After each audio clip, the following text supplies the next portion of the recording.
Howdy, I'm the Pitmaster with Wholy Smoked LLC, and today in under 5 minutes we're going to cover how to trim, separate the top and bottom plate of a brisket and get it ready to carve.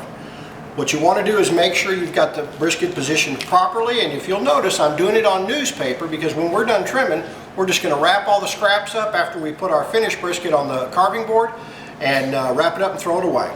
Bottom line is the tallest part of the crown, if you will, of the brisket you want close to your belly. Just like you're dancing with the brisket.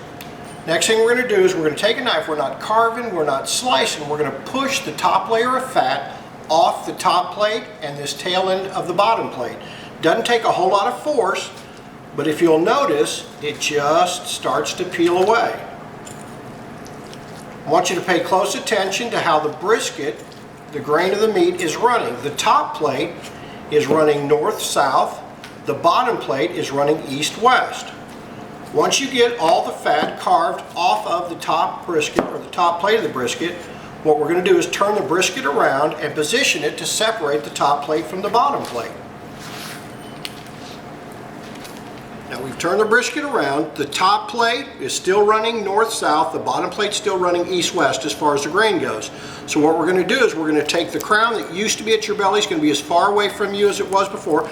What you're going to do is put the knife between the top plate and the bottom plate. There's a layer of fat, and you can really just guide your knife with a little bit of pressure through the top plate and the bottom plate.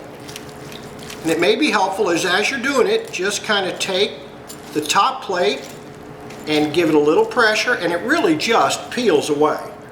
We've complicated this over the years. I'm not sure why. What I'm going to do now is I'm going to set the top plate aside, and I'm going to continue trimming the fat off of the bottom plate. Same motion. We're going to just take the knife, the top part of the knife, and just drag it across the bottom plate, running with the grain when we're taking the fat off. May require a little bit of trimming. Turning it around and going to finish it up. And then once you've got the desired amount of fat off of your bottom plate, set it aside and start with the top plate. I'm going to bring the top plate back in. As you can see, the grain's running this direction, and we're going to carve the level of fat off. Some people like the fat, some people don't.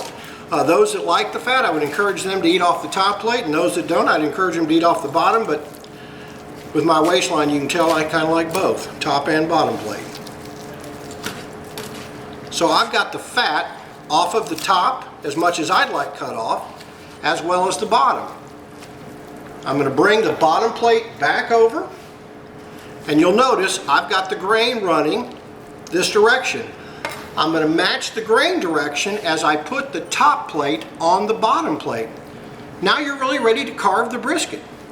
All you're going to do is take your knife, just steady, smooth motions, just cutting through both plates. And if you'll notice, that pink area is called the smoke ring. The deeper that pink ring is, it means the more smoke that penetrated the meat and the more flavor you should have. And if you really want to get one with that much flavor, I'd encourage you to go to wholysmokedbriskets.com and order one online.